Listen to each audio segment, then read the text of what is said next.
So now that everything has been announced, I'm going to be doing my full analysis of SeaWorld's Thrill Ride Precinct, the new Atlantis, bringing in new rides and coasters and all that kind of good stuff into this whole new themed area. In this video, I'll be telling you what I think about the whole entire land in general, what I like about it, what I hate about it, or what I don't like about it, and then I'll be also talking to you about the new rides and what I think about them, and I'm giving an overall sort of a little analysis about them and what they are. So let's start off with this first ride, and we're going to be getting 3 new rides in this whole entire themed area. So we're going to start off with the first one here, which is a sort of top spin, which we don't know the manufacturer yet, but I'm going to say it's something by Huss, or maybe something like that.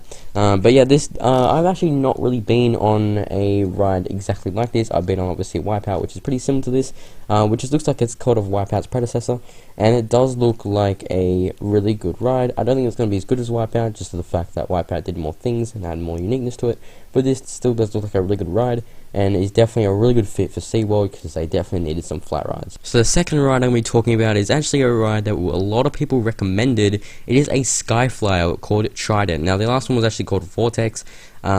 Very good names. I actually kind of like these names. Same thing with Trident. This is a very good looking Starflyer. It's double the height as what we have right now. If you do not know, the Skyflyer that's actually at SeaWorld right now is not owned by SeaWorld. It's just a temporary one, and that's about 33 meters, but this is going to be around 52 meters, so almost double the height. Not as tall as around 200 feet, so not as, you know, anything like Space Shot or anything, but definitely is a really good height for the Skyflyer. Going to be some awesome views, and just looks like a really good time. And last but certainly not least, we have Leviathan, the Gravity Group wooden coaster, which is the main reason why I'm making this video, which is the most I'm excited for sure. Definitely looks like the best ride in the park even, and definitely the best ride out of these 3. So this thing looks absolutely awesome from what we can see so far from the concept art. It actually looks like a really good wooden coaster, much taller, and the stats are a lot better than I thought it was. For example, the length, I didn't expect it to be that long. For an example, you have something like Mindblower, which is around 2,200 feet, while this is around 3,200 feet, so it's an extra 1,000 feet of track longer than Mindblower. Now Mindblower is a shorter in terms of how tall it is. It's actually a shorter coaster. Mindblower is about 80 feet tall, and this is expected to be around 105 feet tall. But nevertheless, the stats actually kind of pretty promising, especially for a Gravity Group Woody. These things are really awesome. From what we can see so far, it delivers some awesome airtime, and actually looks like a really good ride in general. From what we can see from some of the No Limits 2 footage that we got, from No Limits 2 snippets that we got, it actually does look like it has some pretty good, decently pacing, and it actually does have some injected airtime. So I'm really excited to see what this thing looks like, and hopefully we'll see a full POV in the near future. So in terms of the whole entire precinct itself, it honestly, there's not a lot of things I hate about it. This was pretty much on point.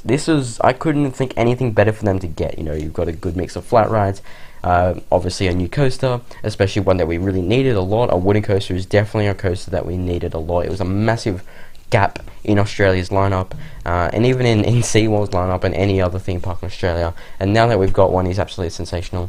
So also, you know, the whole entire precinct ride itself, it actually looks like a very well themed area, which I really do like. I love the theme of Atlantis. It was actually very surprising that they're doing that, and there's not a lot of things that I hate about. From what I can see, honestly, there's not a lot of things I hate there or dislike about it. There's just nothing. I can't really think about anything. There's a lot of things I like about it, though. Not only does it actually look like a really aesthetically pleasing area of the park, it looks like some new trees, a lot of greenery, looks very neat in the concepts. So yeah, I'm really excited for this, and we'll hopefully be seeing more construction updates. I'll probably be going to the park when it's being built, when this whole entire area is being built, so we're doing a couple of structural updates from there. And obviously once some of the new rides start to open at the end of this year, I'll hopefully be going out to ride them and seeing how they're like. But anyway, thank you guys so much for watching, and I'll see you guys later.